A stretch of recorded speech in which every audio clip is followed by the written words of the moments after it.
But we're asking ourselves, we are saying one term. We are saying Ruto must go.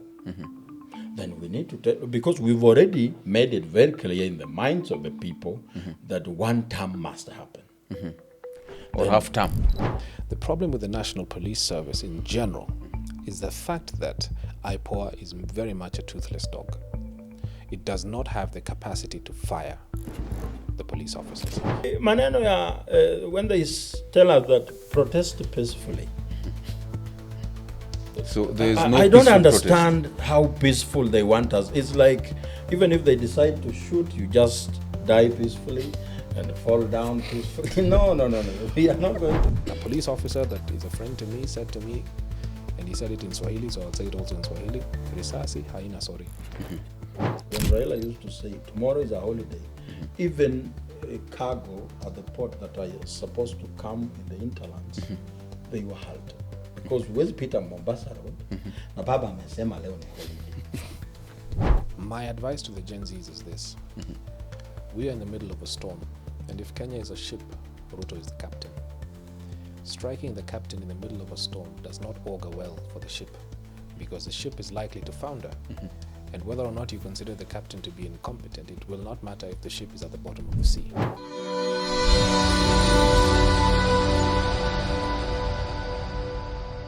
Well, good evening. My name is Eugene Kwach, and this is the Power Table. We confront the nation's burning issues. And tonight, of course, the simmering June 25th Gen Z protests sparked by the tragic death of Albert Ojwang and fueled by the systemic corruption, police brutality, and public discontent. As Kenyans demand change, we ask, can integrity triumph in a fractured political landscape? And of course, that is the story of former Chief Justice Maraga, his bold 2027 presidential build. There's a lot of questions around that we're also going to seek answers to.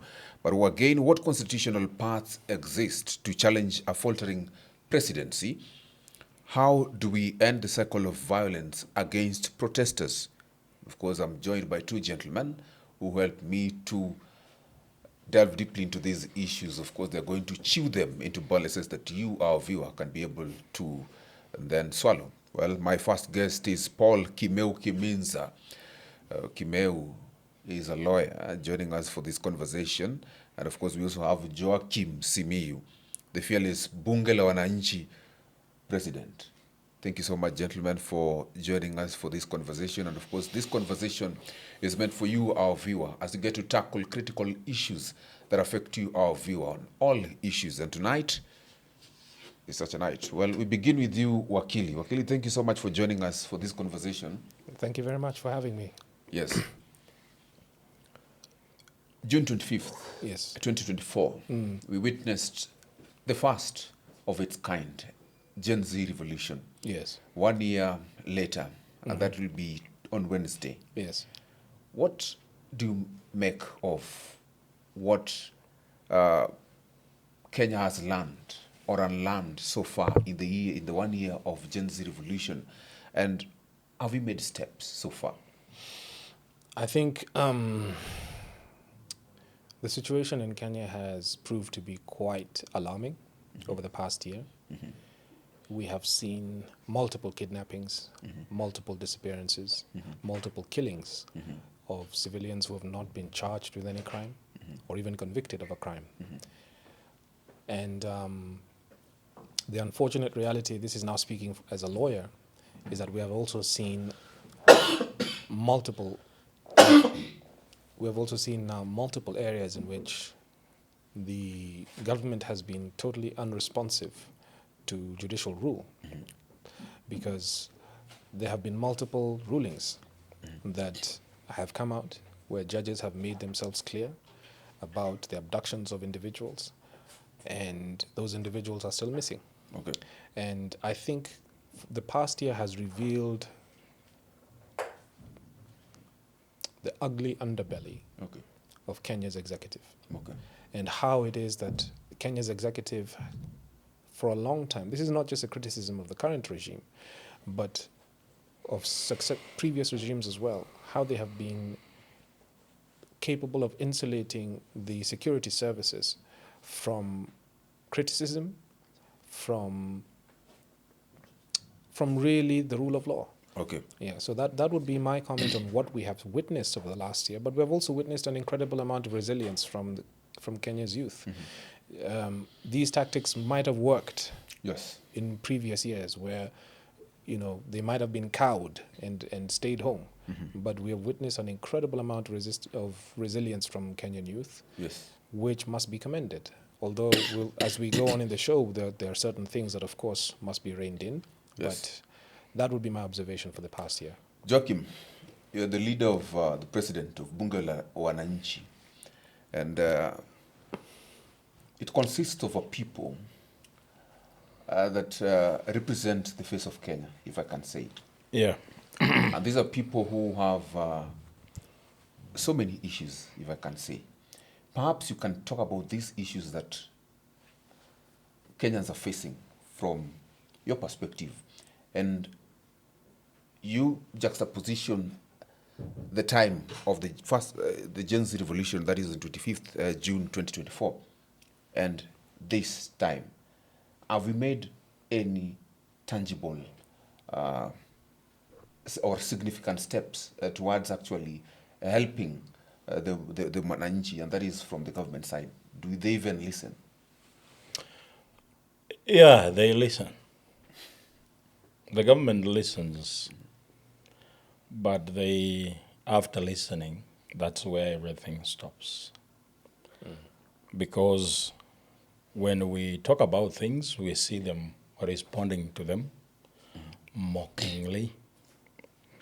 When we say that we will go to the streets, you see tweets from people working from State House saying that it will not amount to anything. You could see the member of parliament from Kikuyu, the majority leader, saying that the things we rejected in the Finance Bill 2024 were later passed.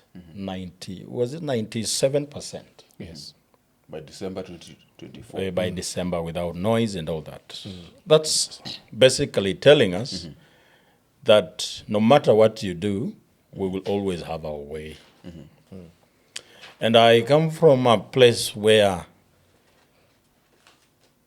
the most ordinary Kenyans speak, talking about issues they face on a daily basis.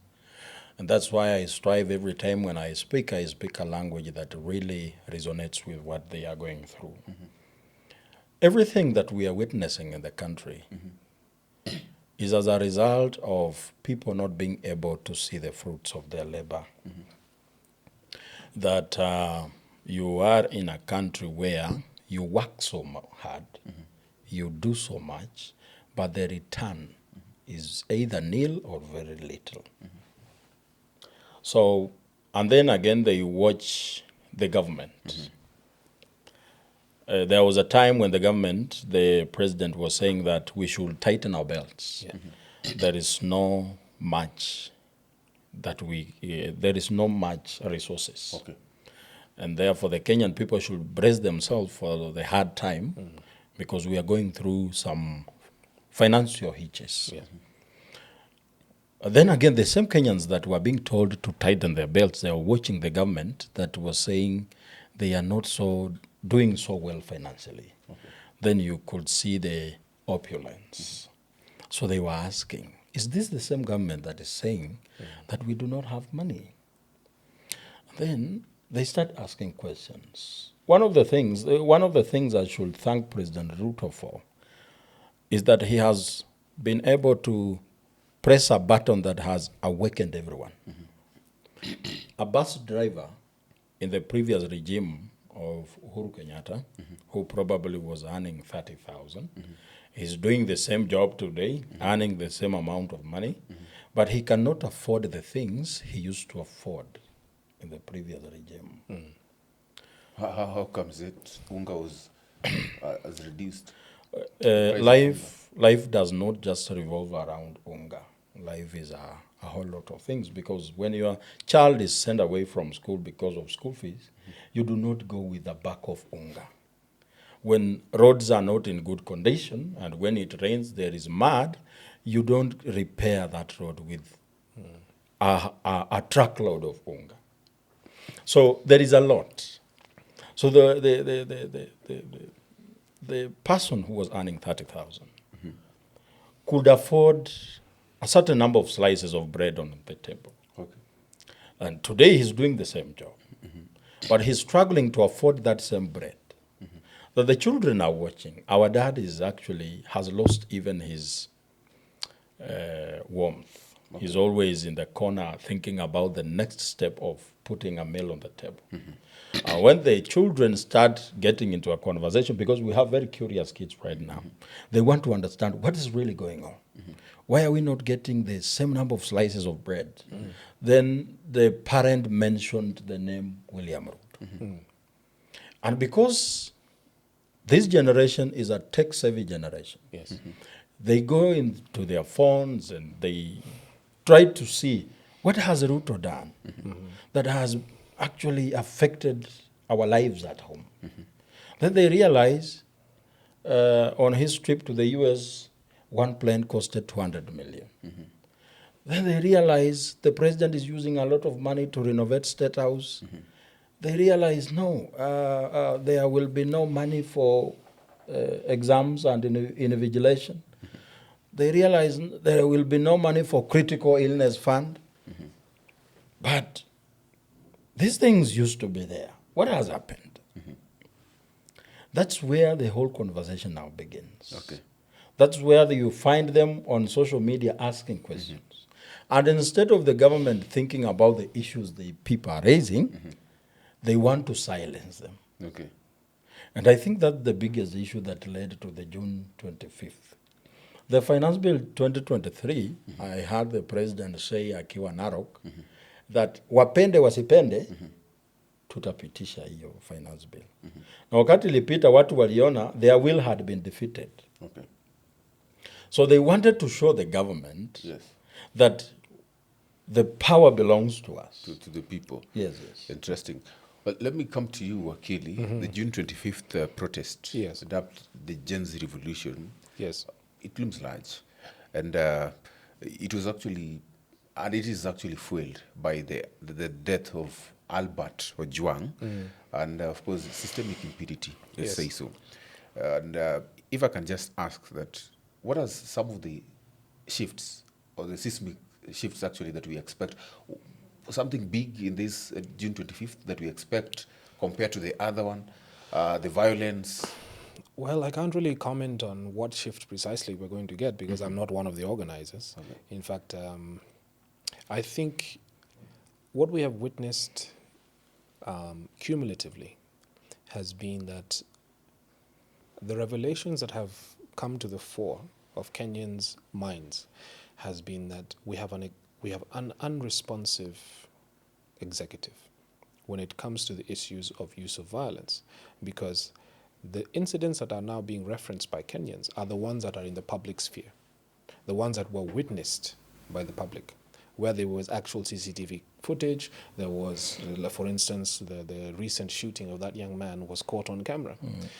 You can imagine what the situation would have been if those incidents had not been captured on camera. Yeah.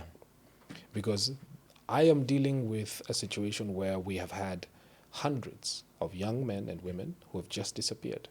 Nobody knows where they are. Nobody knows what happened to them. And there is no accounting for what happened to their bodies. You will remember that Kenyans were treated to very unpleasant scenes when bodies were found en masse inside a quarry. Yeah. That's not the first, nor is it the last such situation that Kenyans are facing. Because these two incidents have captured the imaginations of Kenyans because we're able to see them. The evidence is there. But the question is, what about the hundreds of others where there is no CCTV, there is no camera, but the person is definitely gone? So I think what we need to see as Kenya is, my suggestion is this, because I don't like presenting problems without solutions. The problem with the National Police Service in general is the fact that IPOA is very much a toothless dog. It does not have the capacity to fire. the police officers. What it does is that it gives recommendations to the Inspector General, who can act on them or not. So we need IPOA to now have the power and capacity to fire, so that it's not just investigation. Investigation leading to what? Because if you are saying you've investigated the individual, you gave recommendations, but you don't have the power to enact those recommendations. So this coming 25th, first, what I would like the young people and whoever else is going to be there, please be very careful, know your rights, but also know how to exercise and when to exercise your rights. As we have witnessed, the police have no compunction about shooting anybody. We have seen that repeatedly now. When we talk about rights, which rights, which freedoms are you talking about? You see, Kenya is a constitutional democracy, meaning unfortunately, people say, when we say democracy, they think we just mean elections. Democracy does not just mean elections. Democracy is basically the capstone of what are the civil liberties and freedoms that undergird the principles of democracy, which means freedom from arbitrary arrest, freedom of expression, freedom of speech. These are the civil liberties that actually are the principal keystones of democracy. So for number one, when we're talking about arrest, the Constitution of Kenya 2010, Article 49, specifies how an individual should be arrested, right? What are the rights of an individual when they're arrested? When you're arrested, what should happen thereafter? In Article 50, it talks about the rights of an arrested person, because 49 is about the rights of an arrested person, 50 is about the rights of an accused person. You must be presented to court to face charges. But what we have been seeing is individuals are taken in by officers, and there is no charges that follow thereafter. And in many occasions, you will find that the shape in which they were taken when they were being arrested is not the shape in which they are found much later. Okay. They are found to have been beaten, to have been tortured, and you find, incidents of mass, abuse of the law. So the rights that you have as a citizen of the Republic of Kenya, number one, please have a lawyer or somebody to represent you when you're arrested. It is your right. Sio tafadhali. That is your right. When you're arrested, ask the officers, I want to call my lawyer. I want to call some. It's not just a lawyer that you're entitled to call. If you read Article 49, you're entitled to call multiple individuals. You can call whoever is able to assist you. That is your right. Number two, they must present a cognizable offense, an offense that you've committed that is actually in the laws of Kenya, not just something they have made up. They must show you this is the offense you have committed, this is the law. Okay. Because that's what happened just recently. We've had offenses that are just made up offenses. Okay.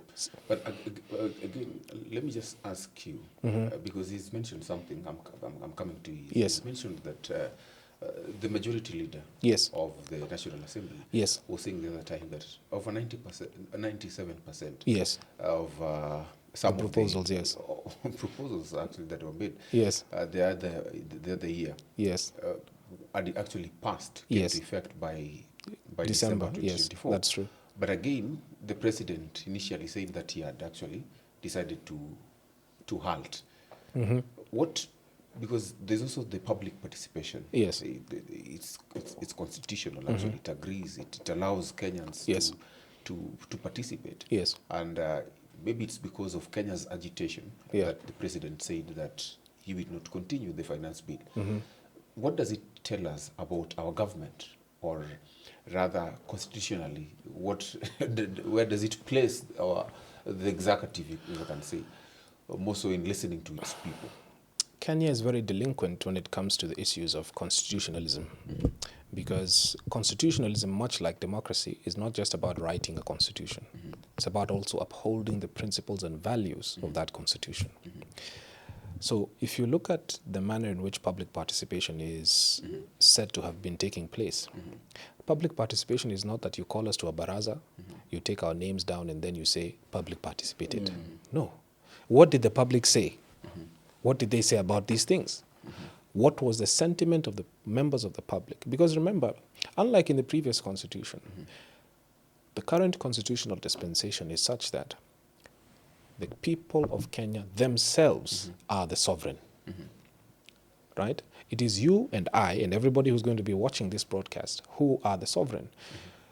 The executive, the judiciary, and the legislature are simply manifestations of our sovereign will. And at any point, if we should feel displeased by how they're carrying out the functions that we have lent them, because this is borrowed power they're exercising on our behalf, we are the lenders of that power. The power does not belong to them. If we feel displeased by how they're exercising that power, we have every right under the Constitution to tell them so. Is it possible that there's a time that now the lenders of power, or Yes. rather the people who have been, or rather us, the Yes. lenders of that power, Yes. could be wrong, and then it's now in the powers or within the rights of those who have been given the power then to do otherwise, and that is why even the president and the executive have decided to do otherwise, even when the public believes otherwise. Okay, I'll give you an example. There's a difference between a pure democracy and a representative democracy within a Republican system. When you have a pure democracy, that is simply one man, one vote. Whatever the majority say must be that.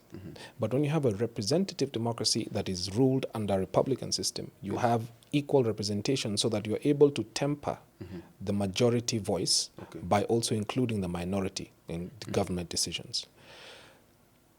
Having said that, it cannot be like, let's say I am the bank, I lend you money. It's the bank's money that we have lent to you. You cannot now exceed the bank in authority because it's not your money. It's the bank's money. Okay. The same thing with the Kenyan situation is that it is not the executive's authority. It is the authority of the Kenyan people who are sovereign that we have lent to you to exercise on our behalf as a manifestation of our will, because it is us, the Kenyan people, who have bequeathed ourselves with a constitution. It is us, the Kenyan people, who said that we deem it fit to have an executive, and the functions of the executive shall be 1, 2, 3.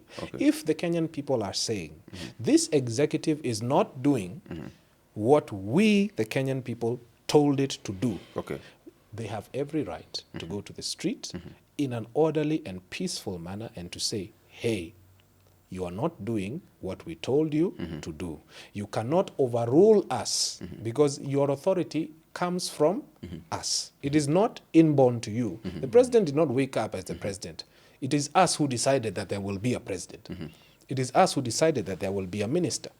So the minister must do what we told him he can do in the manner that we tell him he must do it. If he tells us, no, what you are saying to us is wrong, I will do it the way I have designed to do it, then Kenyans have the avenue enshrined within the Constitution to peacefully demonstrate. The only thing that I would say here is, I'm going to emphasize, peacefully demonstrate. Peacefully. Interesting. Now, this issue of peacefully, as a lawyer, he must be emphasizing on peace. Yes. We are living in a country where when you see a policeman's uniform, then you know something is wrong here. Security is not guaranteed. So you start programming your mind to defend yourself from the worst case scenario. Now, I have been in so many protests. The intention is always to protest peacefully. Then you are tear gassed. In my own view, I think when you tear gas people, you are creating an avenue of chaos. So people who want to take advantage of the chaos will actually get the opportunity to do so. And in every protest, people who are peaceful are the ones who get injured.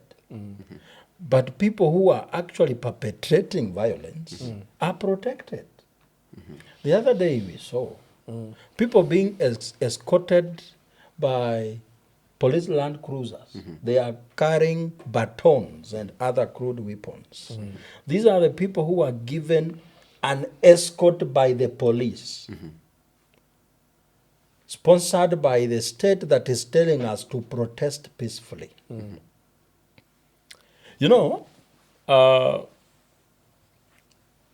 There is two types of violence.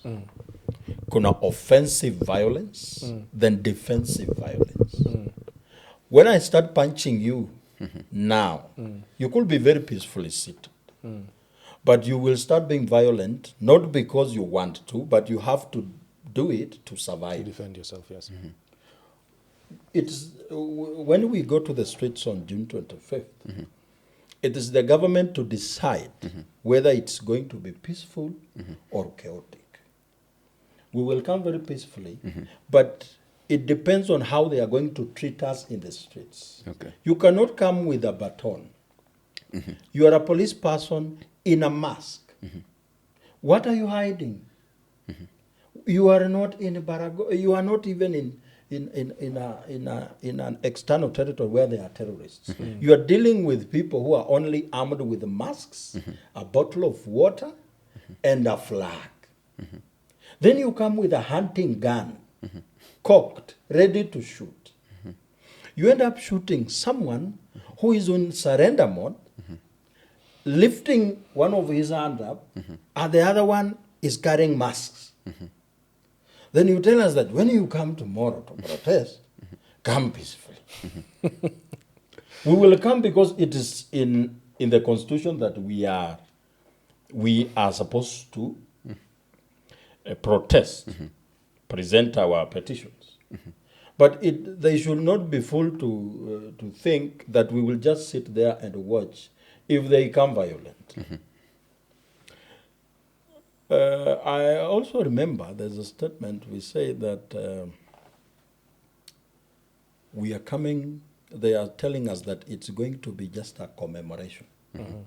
It's not a protest. It's not them to tell us what to do.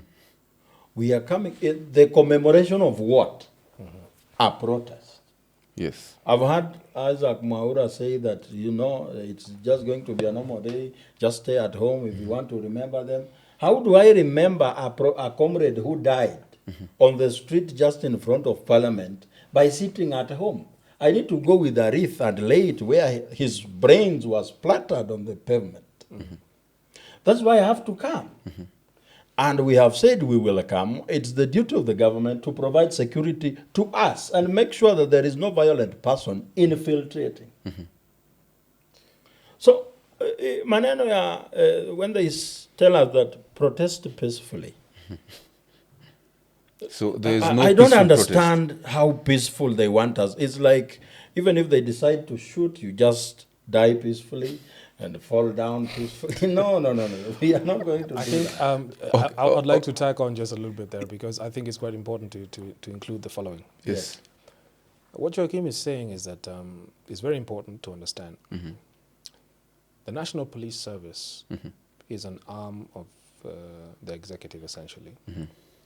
And it is bound by the same constitution that you and I are bound by. When they are abrogating their responsibilities, for instance, in the incident that Joachim is mentioning, by allowing or essentially escorting armed thugs through the streets of Nairobi to go ahead and assault Kenyans on the street, that is an egregious violation of the constitution. However, the police in this country and the world over operate under something known as qualified immunity. When the police are within their rightful function, exercising their constitutional mandate to keep the peace, or their legislative mandate to keep the peace, they cannot be sued for performing a function that they are legally mandated to do. However, the moment they step aside from that duty to now become armed brigands, essentially, armed thugs. If they are beating people like what we saw last week's incident when the young man was shot for apparently no reason, in that instance, then the term becomes something known as, in Latin, it's known as ultra vires, which means beyond the powers. You have acted beyond the powers that have been bestowed upon you.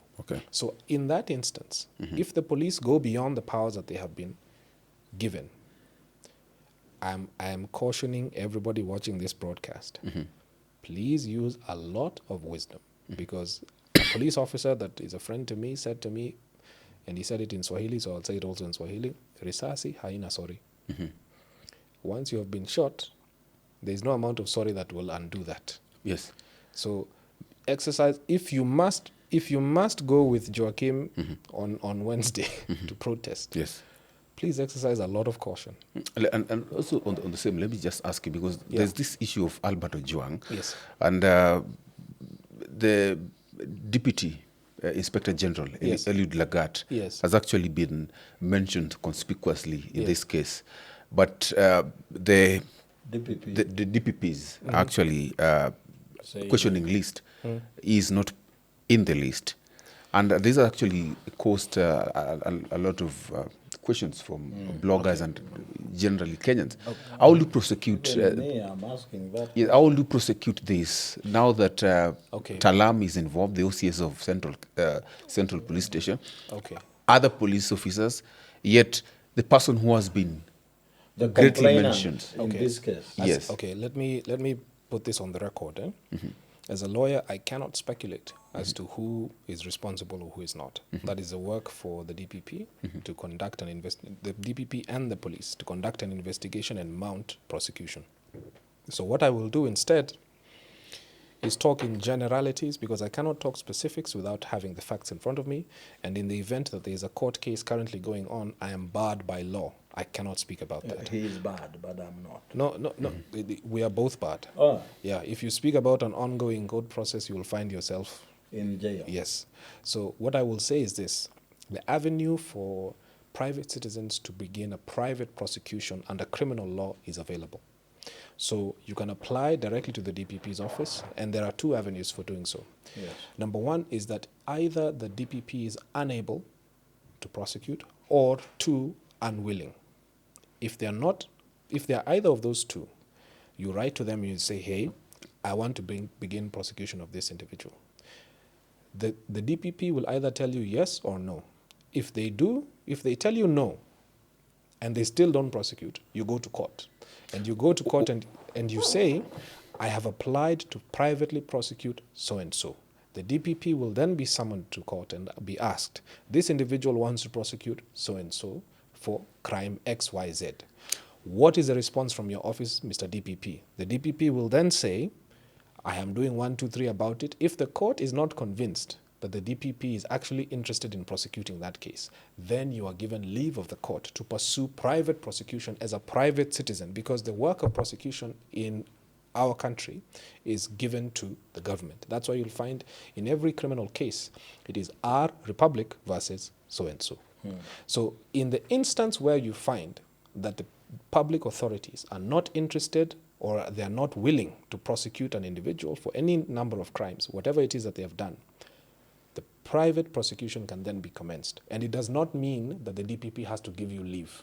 They can still say no and you succeed in prosecuting. So it does not matter whether or not they tell you, no, we're not giving you leave. But why can't we talk about DIG Lagat? Yet this is a case that actually as I'm saying, concerns. Unfortunately, as I'm saying, Eugene, I'm a lawyer. Yes. I am barred by customs and practice of my profession. I cannot speak about ongoing investigations because, you see, they could then be used in a slander suit against me in the future. If it turns out that because you see, okay, this is what I will say to you. In the court of public opinion, rumor and innuendo are treated as Exhibit A and Exhibit B. But in a court of law, only thing that matters is facts, the provable facts. Okay. And at this point, neither of us sitting here at this table have the provable facts before us. We don't know. We are only talking about what bloggers are saying. Okay. I was just thinking loudly. Yes. Yes. This is not to comment on the ongoing case, but If there is a case. if there is a case, which I don't know. We if don't know at this exists, point if there is, yes. But thinking loudly, this is a little known guy. The guy that I came to know after the news of his death. And if you are a Kenyan in this country, and I do not know about your existence, then you do not have a lot of significance. Because I know nearly everyone who matters. This is Ojwang. Why is he arrested? Someone made a complaint of him doing false publication. Who is this someone? The DIG. This is not an ordinary complainant. Then he goes to be arrested 300 kilometers away. He's brought in Nairobi by DCI officers. Which means that an order must have come from somewhere. DIG being very senior in this in the police service, Yes. he must have been aware that the person I complained against is going to be arrested or has been arrested. Then we end up with Ojwang dead. I'm not a lawyer, but I'm just trying That is true. That is true. to imagine. Yeah. When you end up dead, God forbid, I think we start looking at who could have killed you. Who did you have a dispute with? Who could benefit from your death? Yes. In this case, the first name on our mind is DIG Lagat. He's the one who complained. And let us talk about what Mohwana said. Mohwana was told by the OCS that there is a phone call from above. There is someone being brought. We will discipline him. So this phone call from above, who is this? Who is this person that is directing the OCS? Okay. In my own imagination, it's the same person who complained about this particular person. Okay. Let me just ask you this. Okay, Which is why I'm attempting to caution you extremely from using your imagination at this point, because because you can only imagine them. You do not have the facts at this point. No, I'm you just you may turn out to be correct, but at this point we don't know. Let me ask, is it a crime to just sit down and think and talk about what you're thinking? I'm not accusing anyone, but I'm just saying... Freedom of thinking. The freedom of thought is perfectly fine as long as it is contained within your own brain. The minute it exits your brain, you then become subject to the But laws then of the again, Republic of Kenya. if this is wrong, when I talk here, then nearly half of the Kenyans should be arrested. I am not saying that it is wrong to have an opinion on the matter. Yes. What I am saying is that from my position, from where I sit, as I've said, as a lawyer, I cannot speculate. But again, let me just ask, why would we have violence meted out on people instead of the government allowing people to protest? You know, if you are benefiting from what you are doing, be it bad or good, then someone is talking about it, saying this guy is doing this, and it is not good. In your position, because you are benefiting from this particular act, you could decide what to do with the person making noise. Either to bribe him, to keep quiet, or silence him completely. And because you cannot bribe so many people, so you decide to use violence. That's why we are getting violence today. When we say, for create example, fear. Yes. When we say, for example, that there is a lot of pilferage of public resources. Corruption is happening. It means there are people who are doing these corrupt actions. And corruption is one of the very lucrative crimes you can ever do. You can just sit here and 50 million comes on your table without sweating for it. And you expect another 50 tomorrow and the day after tomorrow. So when someone says it's wrong, you do not see that person as someone standing for the truth. That person now becomes a stumbling block between you and prosperity. I think what Mr. Samir is saying is accurate. What I will say is this. Perhaps I'll bring in. But must the government meet violence to people? Because when I talk about violence, I'm not necessarily talking about Albert Ojwang's death. Yes. But I'm also talking about the Maandamanos, Yes. the protests that we've seen. Yeah. And the government was actually even accused amongst the people that actually had sponsored violence. They had the goons. And before the lawyer comes in with a more refined logic, yes, can I say something? yes, When you are a parent, in your home. And there are things you are unable to provide. And the children are nagging you about it. And because you are unable, you get angry. And for them to stop talking about this thing, you now make them fear you. Yeah. That mzae amejam, kienda kumuuliza, unaweza chapwa. That's exactly what the government is doing. I think that's a very accurate description. What I will say is this, the use of violence in this particular instance is not uncommon in the Kenyan story. This has been the Kenyan experience for a very long time.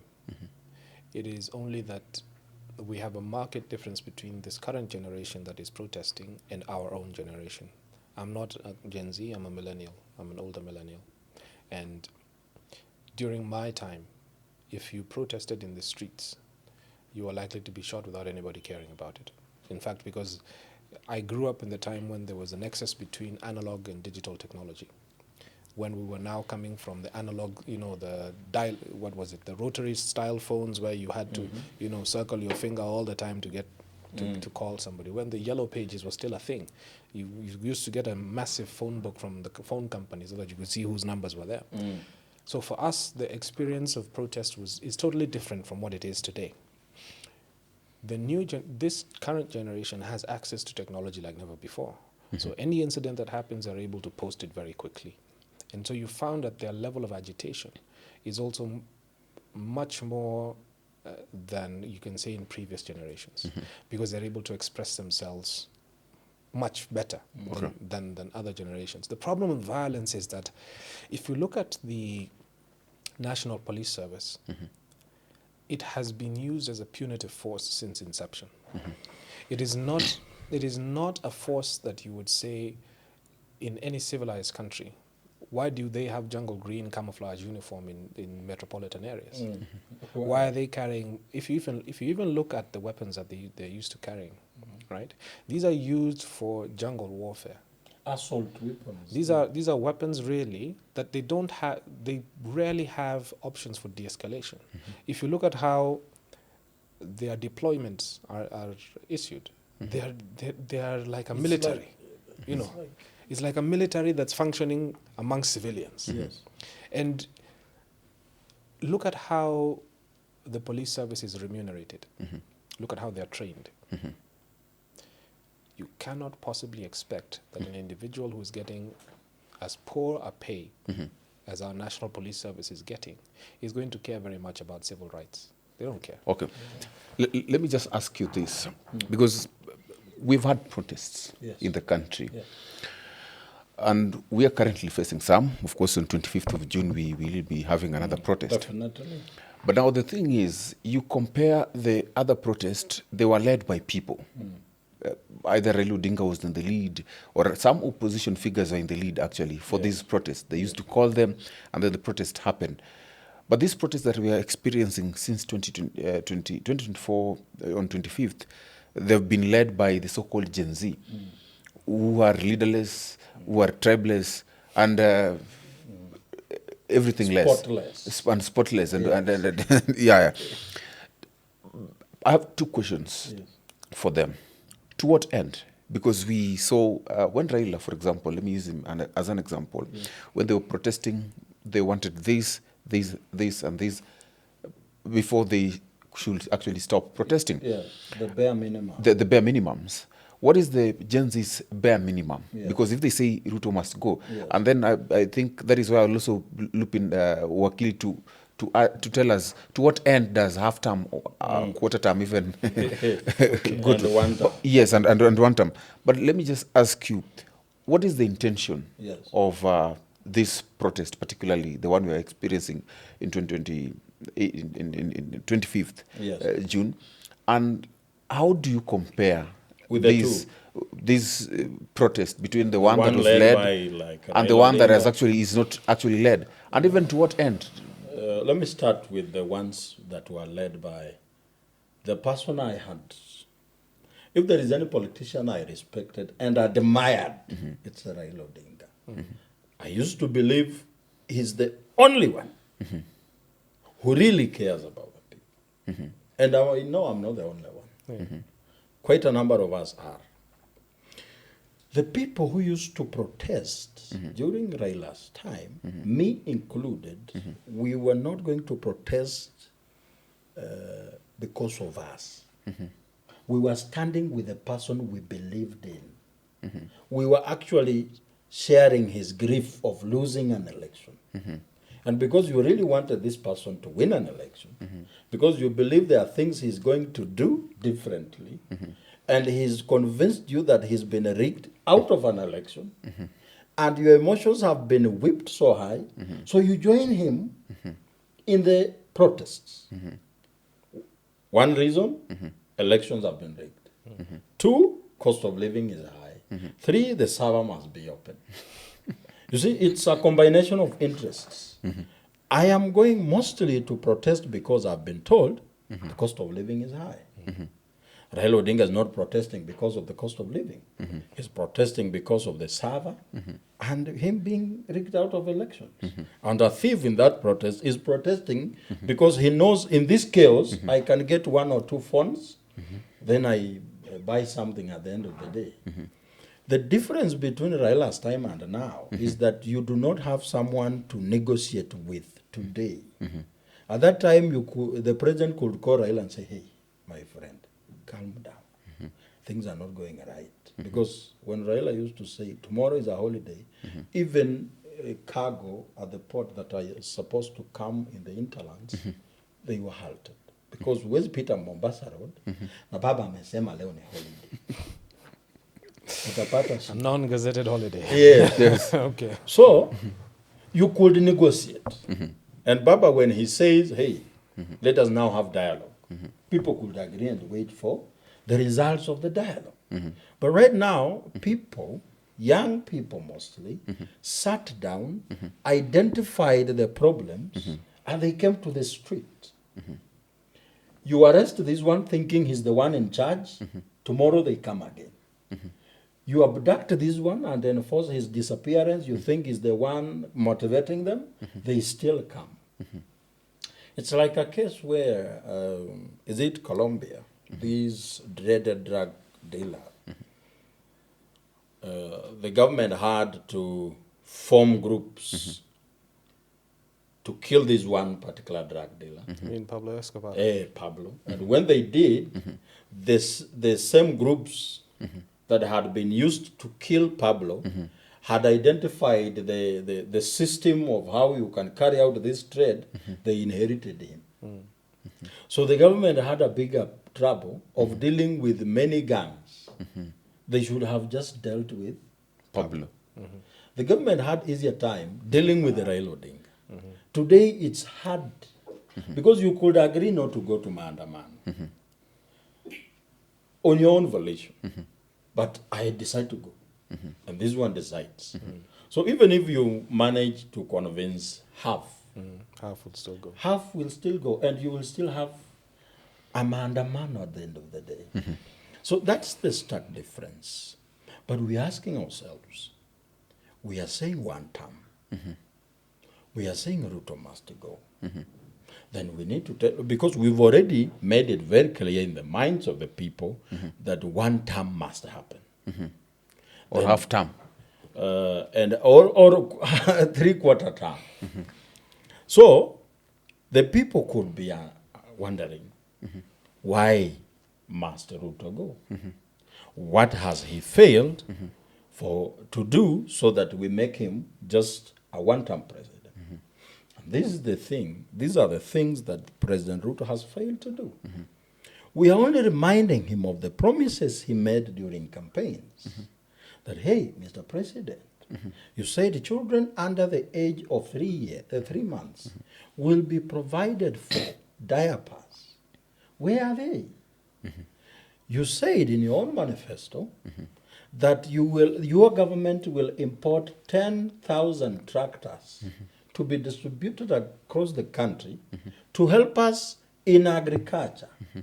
Where are the tractors? We are telling the president, you said, hey, during your time as president, there will be no enforced disappearances of the people and extrajudicial killings. We have a corpse of Ojwang in the morgue. It happened on your watch. Tell us, why are we having this? And the biggest issue is we are struggling to do our day-to-day lives. Yeah. The biggest promise, he said, is bottom up, to make people on the lowest part of the pyramid economically to at least enjoy some life. But it is even harder now than it was. It's quite unfortunate that President Ruto is making Uhuru look like an angel. Uhuru, who siphoned 6.5 trillion from the coffers of the people, William Ruto is making him look like an angel. So you have asked to what end? We have tried to give President Ruto time for him to prove that he can actually do the things he said he will do. But every time you give him time, he does the opposite. So today, we are actually fed up. There is nothing he can possibly do to save his face. And So do you want him to leave the presidency? yeah, for now, the issue is he must go. Because you cannot deal with any mess in this country with President Ruto in office. You cannot deal with education under President Ruto. Okay. You cannot make health care work under President Ruto. Okay, and then let me just ask you, after, let's say President Ruto goes, Yes. and then, half term, Yes. or quarter term, or three-quarter term, Yes. the president That's why leaves. we are having elections next year. Yes. Yes. So according to you, Who takes over? who should take over? Yeah, that's the best Should it be question I Kindiki? was waiting for. The person who should take over, I have someone in mind. Who? Now, let's go back a little bit. We are asking ourselves, where has President Ruto failed? And I said the biggest issue here is the economy of the country. That when people are hungry, they are jobless. We have created a country where 22 million of Kenyans have nothing to lose apart from their miserable lives. They do not. Let me just ask you, who should take over? The person who should take over, in my own opinion, I have listened to all these people who want to be president, and I think Jimmy Wanjigi is the best. So how is Jimmy Wanjigi going to take over? Immediately Ruto resigns. Is it provided for in the constitution? You know, Or the Gen Z will just... when we talk about Ruto leaving, people will start quoting the constitution. And William Ruto stay in office, he's violating the constitution while in office. So what is the difference? So don't you think it's going to create more chaos? And let me just bring you... But I am a sober person. I see want how to say, Eugene is setting me up here for the question. before he comes, Yes. I am not someone who wants to support things that are not orderly. That's why I mentioned about an election next year. So Do you know why I'm saying next year? why? Because, and the lawyer is here, he will Jesus. confirm. Okay. In our constitution about elections, it says we should hold an election on the second Tuesday of the 5th year. Okay, leave Which that... is coming second Tuesday Okay. in August 2027. next 2022. 2026. 2020. Okay, that's a conversation for another time. So let's say Ruto vacates the office on 25th. Yes. Because I've seen the structure of actually the itinerary, how it's been planned. Ruto should actually be hanged by 2 p.m. You know, you're not wrong. I That's divorced Ruto myself. himself. I divorced myself from those sentiments completely. Look, do not believe everything you are seeing. So The people who are calling for Ruto to go yes. are not mad people. And we are So not let me going to ask hang you. anybody. Let me ask you, if the president should leave, or let's say people manage to hanging, Jesus. as you say, who takes over? Don't you think that Kenya will be more chaotic? That's why, in my mind, there is no hanging. I think, okay. And there is So, no so let me president- ask you, I think- Wakili. I think- I Wakili, We are not going to send the Eugene, president if home. I allow Eugene to keep stewing this question for much longer, it's going to... Wakili, let me ask you this. Yeah. Because you see, we have had the Gen Z who believe that the president must go. They believe that where the president is, there is nothing else he can do. Yeah. He cannot solve anything. And he said that there is nothing that can go good with the president still in office, and that is President Ruto, Yeah. which means that the president has to leave. Yeah. But we've seen so many countries actually who have the presidents have gone, and then there have been chaos because we have a constitution That is correct. that actually states how things should run. Yes. So, but these people do not actually believe in maybe the deputy president taking over after the president resigns, or so. That is true. So what happens then? Okay. And let me just put it right: is there a way through which constitutional that the president can go and the whole government actually goes home, and then we have another government without violence? Okay. This is what I would say, both as a lawyer and as a student of history. Yes. With my lawyer hat on, what I would say is that the Constitution does not envisage a situation in which the president can be removed without the consent of the National Assembly and the Senate. Yes. It simply does not exist. Unless now he's incapacitated or considered to be no longer functioning by the cabinet, for instance. If the guy he has a stroke or something of that sort, then at that point we have to give him a medical timeout. But in the event of the people saying they want to remove him by force, that would be an extra legal means. It will not be envisaged within the Constitution. And my advice now as a historian, putting off my lawyer cap and putting on the historian cap, would be such unled revolutions as what is happening in Kenya tend to lean more towards chaos and anarchy than they do towards the wellspring of democracy and order.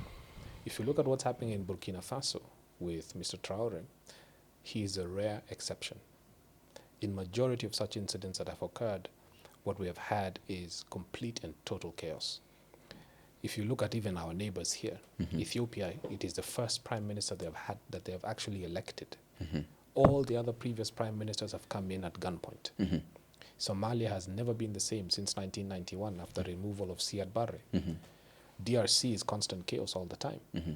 In fact, as chaotic as Kenya has been, we are one of the few countries where power has transitioned through elections, even though there are claims of election stealing or whatever.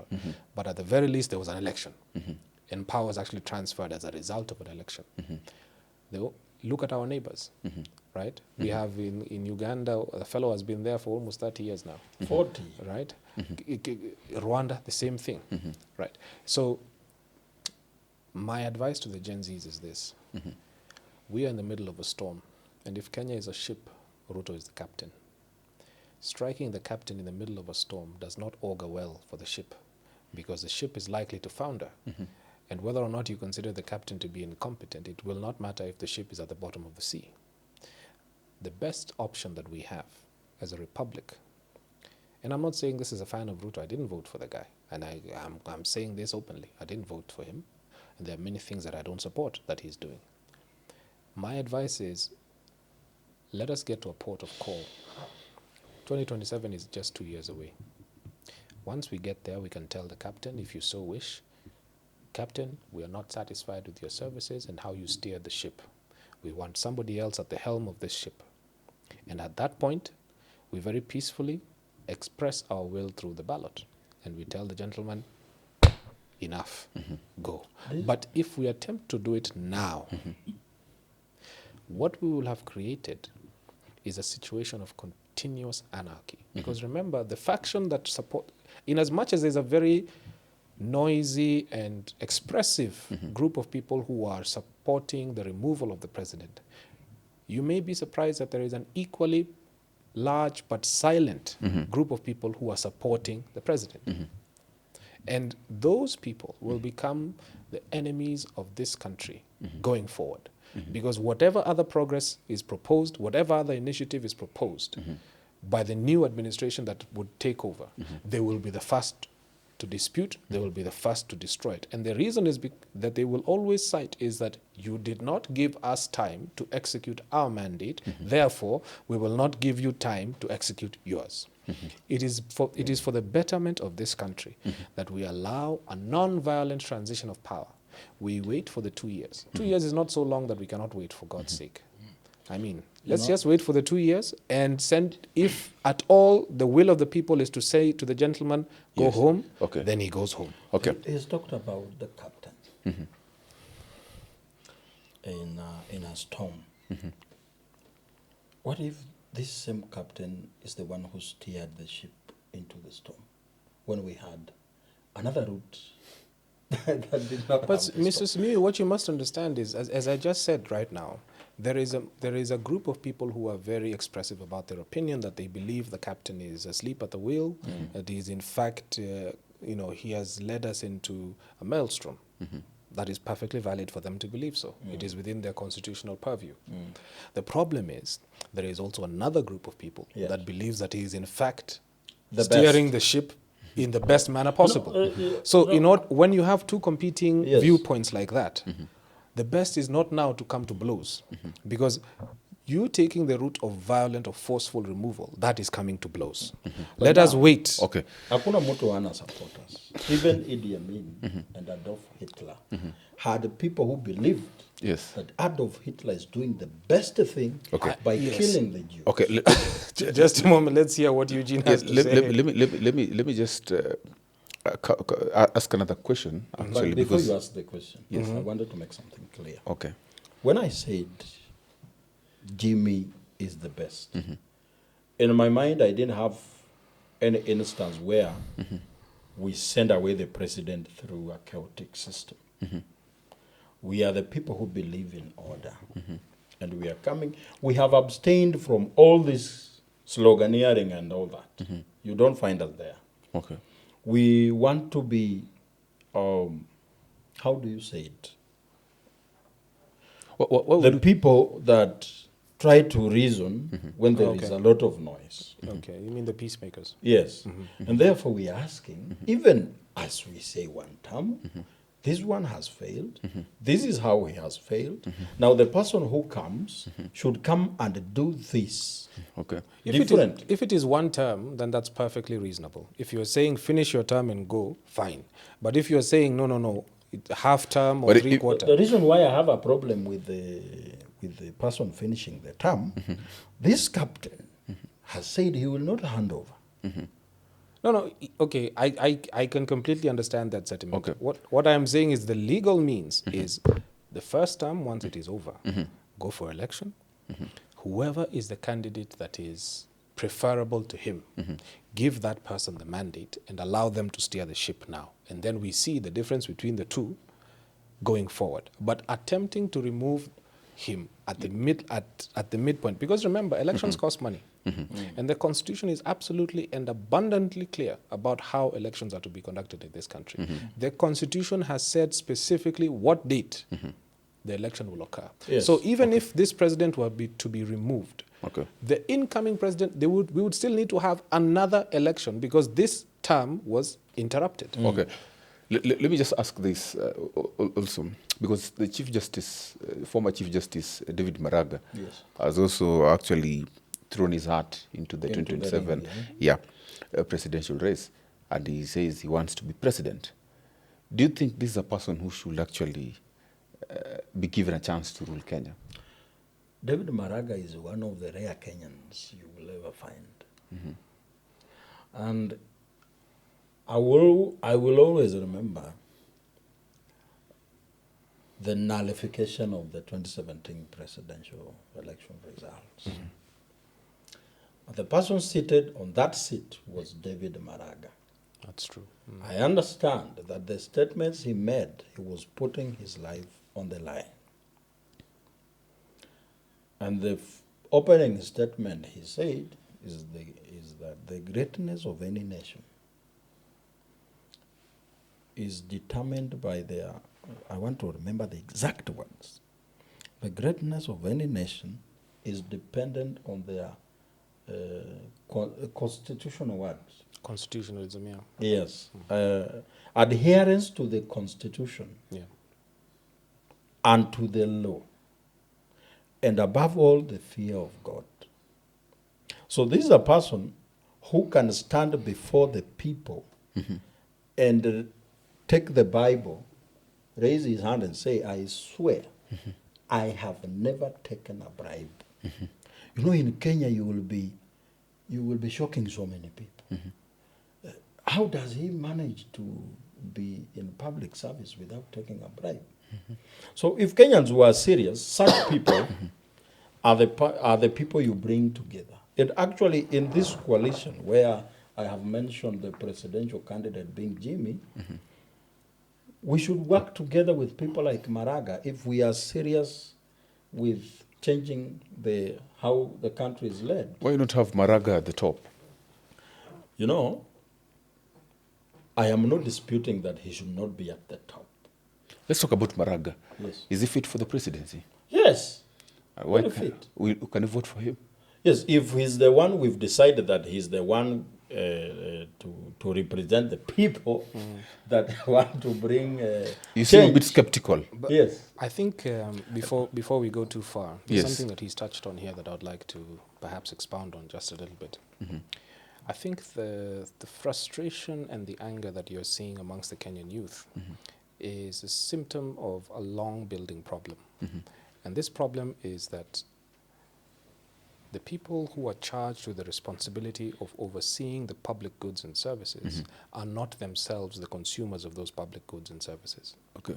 They have completely created a parallel economy in which they occupy, and then they serve us with what they don't like. So for instance, you will see the public school system, the public transport system. The public services that are delivered to Kenyans are substandard. That's why you'll find the minister in charge of traffic that gets home in 10 minutes because he has the blue light brigade parting traffic for him like Moses parting the Red Sea. The minister in charge of education does not send his children to public school, despite the fact that he is in charge of that ministry. The minister in charge of healthcare does not sleep in public hospital, despite the fact that he's in charge of that healthcare.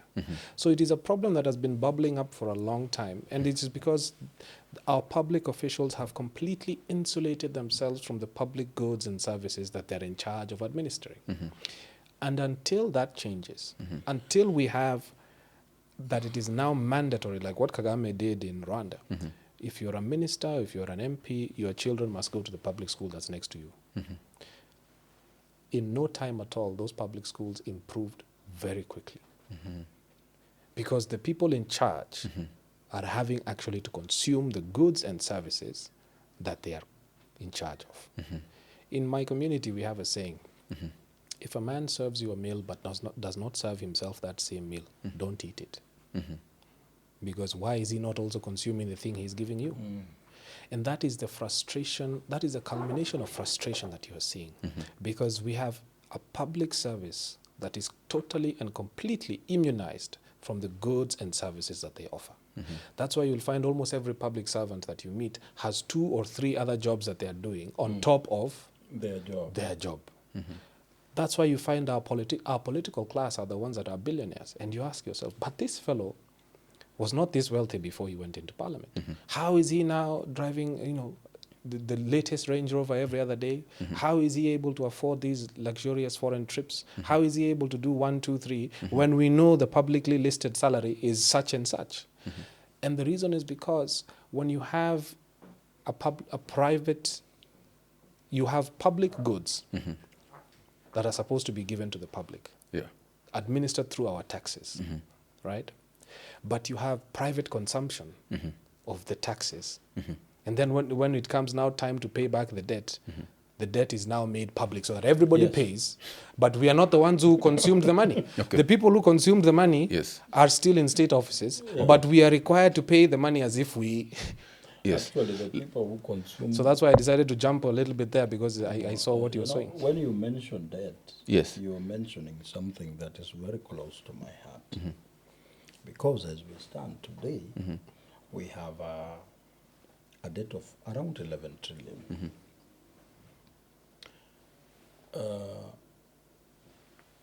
The records that are there Yeah. saying that from 2013 Yeah. to 2023, government revenue collection within the country was around 13.5 trillion.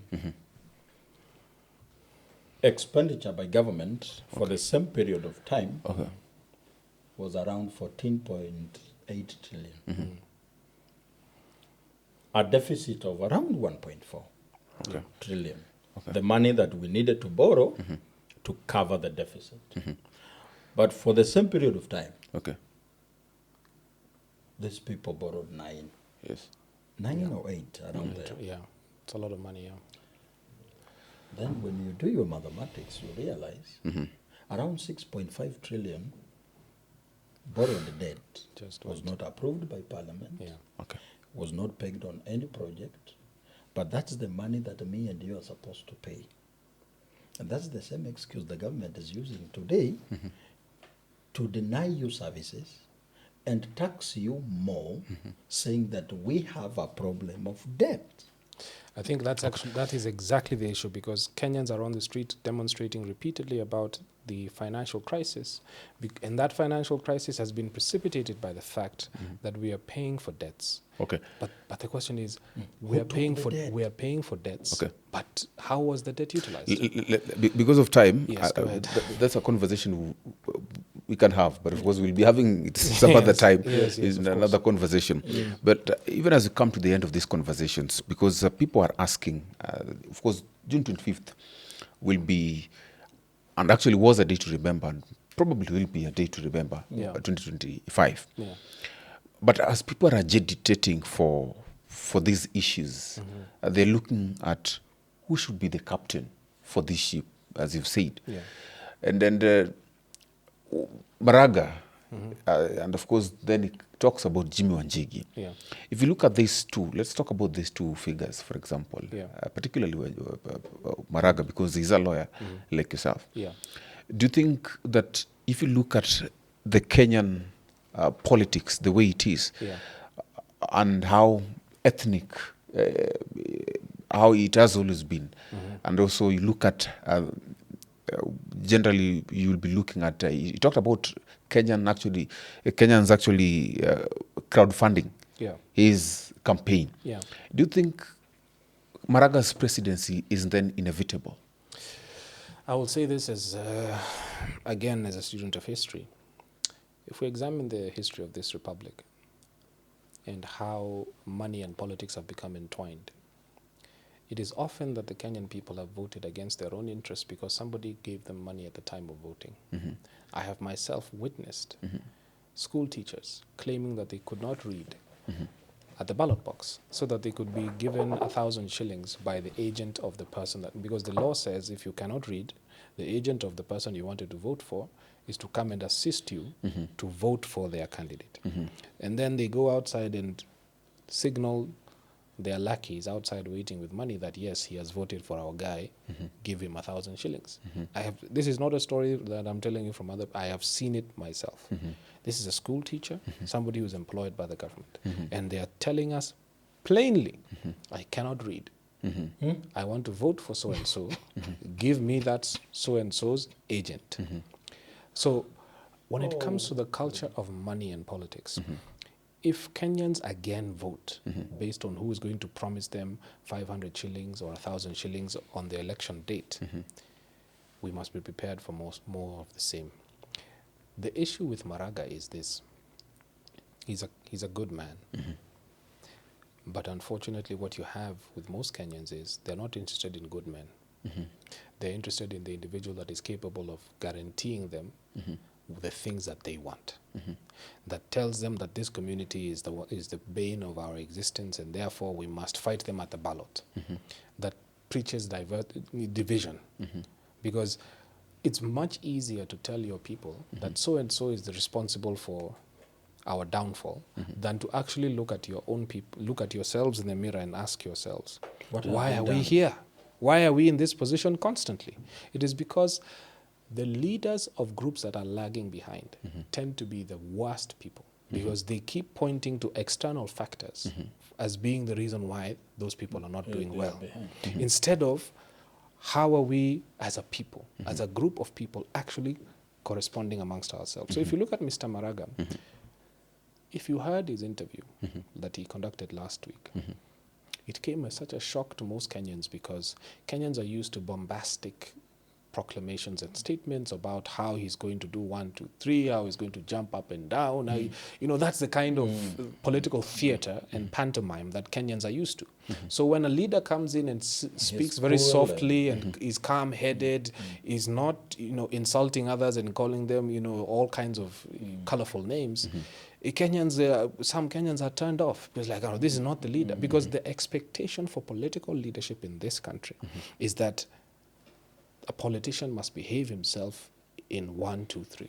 I've had opportunity to interact with politicians for a long time.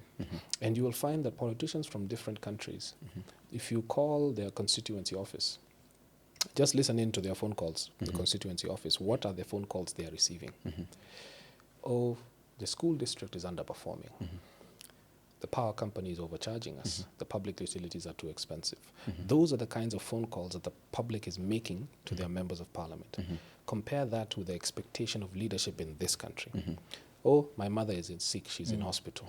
Oh, my children have been chased away from school. Oh, we have a harambe, my church is building a new roof. We need you. They're not telling you these things so that you know and pray for them.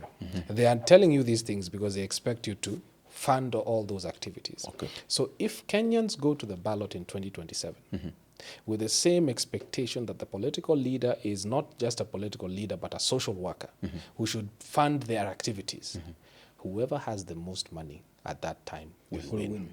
Okay. So we must have a change in mindset. If we want a new Kenya, a real new dawn, where we actually have people, because you might find that the person who is best for this country has no coin to offer us, but actually has the mind and the vision to see where we are headed, where we should be headed. Yes. It may be Maraga, it may be somebody else, I don't know. But if we go to I can guarantee you this now. This is 2025. I can guarantee you this now. If we go to the ballot saying to ourselves that we will vote for the individual that gives us money at the ballot box, we will be back here again. That is a guarantee. Wow, quite interesting. We've come to the end of this conversation. What's your parting shot?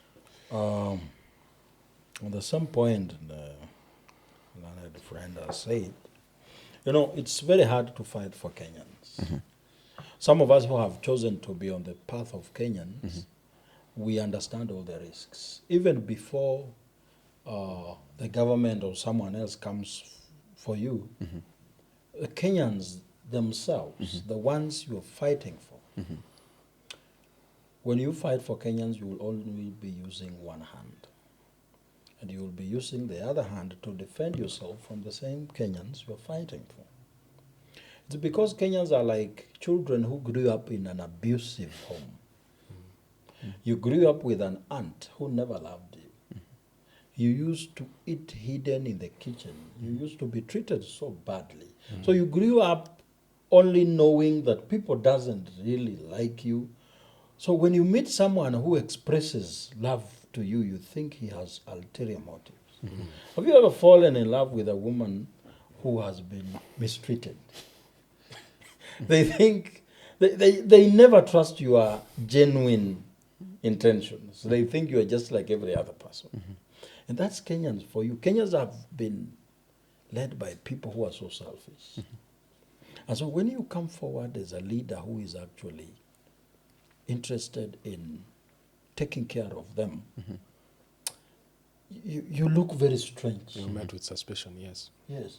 You must be having something up your sleeves that you want to unleash after we trust you. That's why they say, unapata mtu anasema, it's better the devil I know. So that's the challenge we have. But I am asking them just the same way, that as you go to the vote, the next elections, think about yourself. Stop thinking about anyone else. Don't even think about your brother next to you. Think about what's in it for you in this election. What do you want to get? When you think about yourself as an ordinary Kenyan, you'll be thinking about how do your children access good education? How do you access healthcare that works, not this betting farm that we have? How do you get good roads? How does agriculture get boosted? How do you want the government to create jobs? And what's the idea of this person you're voting for of creating jobs? And when you think about yourself, at the end of the day, every Kenyan will be thinking about the same thing. Okay. And as you cast your ballot, you'll be casting for the person who will make it work. Okay. And in this case, because the biggest mess we have Okay. is economics. Okay. Hii maneno unaona shaifanyi everything ni uchumi. Na mimi nimesema hata kama muda imeenda, the doctor of economics, and if we have to come back to the real economics hapa nchini, ni Jimmy. Jimmy Wanjigi. Yes. Wow. You should then be the running mate. Eh? You should be the running mate. Mambo ni mingi. Utaona hapa mbele. Nice one. Let me bring you in also to give a parting shot. Okay. I'd really wish you to, because I understand that you've got a nuance and savvy understanding of matters foreign affairs. And permit me then to ask you that even as you give a parting shot, you'll be able to tell Kenyans what the Iran and the Israel conflict portends to the economy and and generally what it means. Okay. That conflict as it is going on now has the potential to spark off a global conflagration, which means that because of the American stealth bomber strikes on the Iranian nuclear facilities, the Iranians they have a number of options. One of them is to strike the Strait of Hormuz or to blockade it. That strait is very important for global oil transportation. If they were to do that, it would cause a global shortage, which means the price of oil would skyrocket. Now, I don't think it's likely because they would suffer global consequences if they were to attempt to do that. But even now as it stands, the Houthi rebels based in Yemen have all but managed to cripple transportation from the Suez Canal. Over the past year and a half now, global transport from the Suez Canal has been crippled, meaning that costs of insurance, marine insurance, have skyrocketed. Cost of transportation has skyrocketed. So goods coming from East Africa going to Europe have had to go down towards the Cape and then all the way around Africa to make their way to Europe, or alternatively to be flown direct from Kenya to Europe, meaning that these goods have now become more expensive. In the event that this war were to kick off much more violently than it is at the moment, we can expect nothing good for us, because it means, particularly because of the region that we are in, because remember, we are in the East African coast. The bottleneck is the Gulf of Aden, right above the tip of Somalia. That area means the Houthis are able to shoot missiles at ships, which they have been doing very effectively. So if they continue to do that, it means Kenyan freight becomes more expensive. Therefore, the Kenyan consumer can expect that goods are going to become much more expensive, particularly goods coming from Europe. Now, goods coming from Asia, that's a different story because they can come, dock in East Africa, and then go down towards the Cape. The problem is if any good is, if we are intending to sell goods and products to Europe, that's a different story for us. It becomes much more expensive. Now, as my parting shot on the issues that we've discussed today, I think we as the sovereign citizens of Kenya, we need to recognize that this is a moment that grants us opportunity for change. We are able to view all of the things that have preceded us, that have preceded this moment, where as Kenyan citizens we have witnessed what corruption gets us. We have seen what being easily bought gets us. We have seen what voting along tribal lines gets us. We have been there during the chaos of the post-election violence in 2008 and before. The only opportunity for change now is that we must arise as a new generation of people and say, we are not voting for you based on money. We are voting for you based on principle. What can you do for us? Where are you intending on steering this ship, using the ship analogy that we have adopted during this discussion? What is the direction that this ship is going to be sailing in the event that we elect you to be captain of the ship? Because today, we are talking about who has the money to run for the election. In fact, it should just be who has the best ideas. It should be a competition of ideas. Who has the best ideas to steer the ship forward? And in fact, we live in the 21st century. They don't even need to conduct so much campaign. They could as well just video themselves and telling Kenyans, this is what I want to do, 1, 2, 3. We listen to that person, we listen to the next person. There's no need for all these election materials and all of that. Just tell us, this is what I want, and the other guy tells us, this is what you want, and then we weigh the two and we go to the ballot and we vote. But unless we get there, Kenyans, I'm guaranteeing you, if you vote for the person based on money, we'll be back here. That is my parting shot. Vote not based on money. Vote based on principle. Wow, interesting. This is a great conversation that we've had here on the power table as we go to discuss critical issues indeed, of course, with Wakili and Bunge la Wananchi President, Mr. Joachim Simiyu. Thank you so much. And of course, also Paul Kimeu Kiminza for joining us for this conversation. It has been a great conversation. My name is Eugene Kwach. Till we meet next time, it's been a wonderful time. Good night.